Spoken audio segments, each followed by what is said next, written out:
I was going to say I've had a couple of calls this week with prospects, and actually, one thing that has happened is because people are on Zoom in their own homes, I've actually found that they're less guarded. You can actually have a closer, intimate conversation. And actually, there's questions that I'm asking that I might have been uncomfortable asking face-to-face in a professional environment. But in the Zoom environment, where I'm sitting in my bedroom with a couple of dogs behind me, and there's, it's a mess behind the camera view, and they're sitting, and I can see their kids running about in the background. I don't know if that actually is helping. It seems to be helping me have more personal conversations and asking potentially more probing questions and getting a response to those questions that I didn't have before. So I think if you can think about Zoom and how you can use that to your advantage, because I think there is an opportunity right now to have those other conversations with those other influencers in this almost private setting, one-to-one, where you can divide and conquer almost. There's definitely a way that you can do that over Zoom. Make sure your camera's on as well.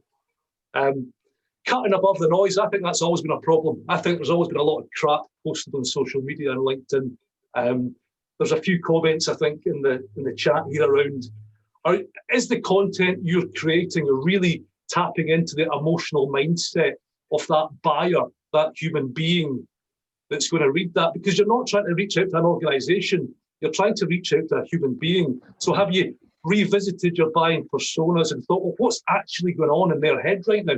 What struggles are they actually now facing in the world that we're currently in? And do we have a narrative that supports and aligns with that? And is that narrative consistently out there on our website, and the content we create and the conversations we're having?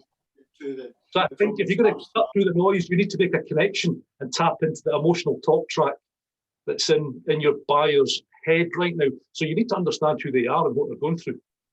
Brilliant. Okay, love all that. So thanks for building on that, guys. It's been a great start. Lots of interaction already. I can see we've had lots of comments in the chat. Simon, we're going over to you. No pressure, but have we got some good comments there? Have people got something you want to build on from that? Any solutions? Who do you want to bring in? Yeah, there's an awful lot going on in there. What stands out? There's good comments from Malcolm, Mark. One that stood out to me was Rishi saying that their team is moving completely away from traditional selling, and he's talking about controversial engagement. So I just wondered, that did stand out to me. Oh, this sounds brilliant. We like a bit of controversy. So no pressure now, Rishi, but we want to hear these transformational ideas. So bring it on. What have you got for us? Thanks, Simon.